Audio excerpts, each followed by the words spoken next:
So we need to certainly not necessarily do things better, we need to do things different. But also, Klingons never succeed. Anyone ever Star Trek? Okay, so leaders of the old circle are not leaders of the new circle because they cling on to what had made them successful.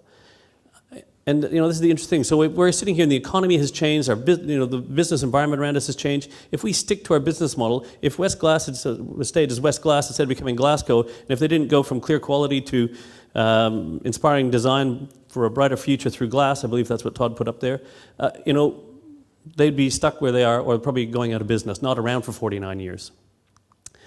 Most failures failed because they stayed with their own business model 1 year too long. And I'll show you some examples of that in a moment. And it's interesting to note the Fortune 500 firms, and even though Fortune 500 is the thing that tracks the top 500 businesses in the world, from 1955 to 2014, 89% of the original ones are gone. Okay. So Klingons never succeed. So if you sit there and cling on to your existing business model, you are in danger. Okay, Captain Kirk's going to come and he's going to wipe you out. So please do not cling on to your existing business model. So really the paradox of success then is what got you there won't keep you there. So we in business, if we ATC stayed with the same business model we had 2 or 3 years ago, we probably wouldn't be in business today. But we realized at the time things were changing. Group training was a bit of a dinosaur as an industry. Things were going different. We needed to find a different way to run our business. And we knew if we kept doing what we'd always done, we'd get what we've always gotten. But if the environment around us is changing, then we're actually going backwards.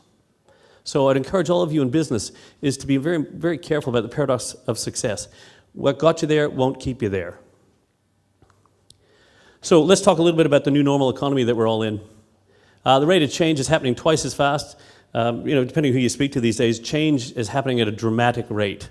The number of changes that are happening right now while we're sitting in this room, how many different iPhone versions have come out today, I reckon? Probably about 5 different versions of the iPhone have already come out today while we're sitting here. They launch an iPhone 5, then there's a 5C, then there's a 6, and that, obviously just to get people to buy more iPhones perhaps. But everything's just happening so quick. Globalization of the market is the driver of the economy. We are today in a global economy.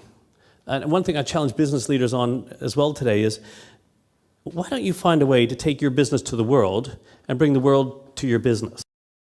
Is there a way? I don't say, not every business, I'm not talking about necessarily just like going online perhaps, but if we have 40,000 people here in the Midwest and it's a really exciting, vibrant place to live and it'd be really cool to run our businesses here, but just across the pond there's another couple of billion people that might want what you do. Once you said, if you really know what it is that you do and what's important, it might be important to other people that are not here. So how could you find a way to get what you're doing in the hands of people or in the heads of people or the hearts of people where they are? Because we want to help them support local here, but what if we could bring all that to Geraldton? It's a possibility. We just need to find a way. Global best practice all the time, everywhere. The boom is over for now. There's probably another boom. If you look at the history of the economy, there's always cycles, there's highs and lows. It's really, right now that we're having a certain impact on pricing and profitability. Anybody being pressured on price these days in their business? Yeah, some people. Remember, this is yes, this is no. Okay, it's been a while. Commoditization is happening. Does anyone know what commoditization is? Okay, it's when the market tells you what you're worth. How many would like the market to tell you what your business or product or service is worth? No. Okay, no. But it's happening. And we're in the age of revolution. All right, which is a drastic, far-reaching change in the ways of thinking and behaving. And that's what we need to do here in the Midwest, is have a drastic, far-reaching change in the way we think about things here, which will lead to how we behave. So I want to talk about some missed opportunities. The largest bookseller in the world was Barnes & Noble. The largest auctioneers in the world were Christie's. The largest taxi company in the world was actually some taxi company in Mexico. 100,000 cabs they had.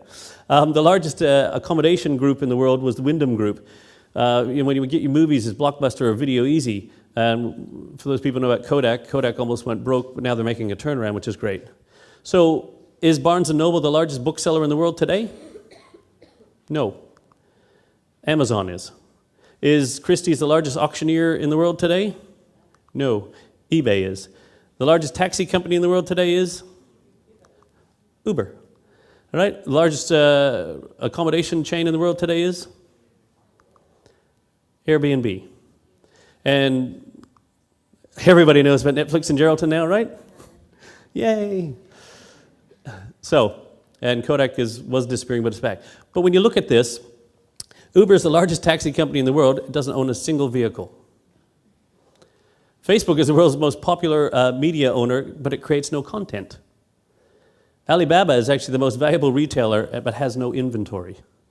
And Airbnb is the world's largest accommodation provider, but owns no real estate. The world is changing, people. What are we doing here in Geraldton, or what are we doing here in the Midwest? These were all started, if you know Airbnb, it's just two guys looking for a place to stay while they were going to some conference or convention, and they put an air mattress down in somebody's house and they paid them to have it there, and that's how Airbnb started. I mean, we're not talking about complex concepts here, but it's now the largest accommodation chain in the world, but it doesn't own a single piece of real estate. So there's some missed opportunities. Where might you be missing opportunities in your industry, in your business?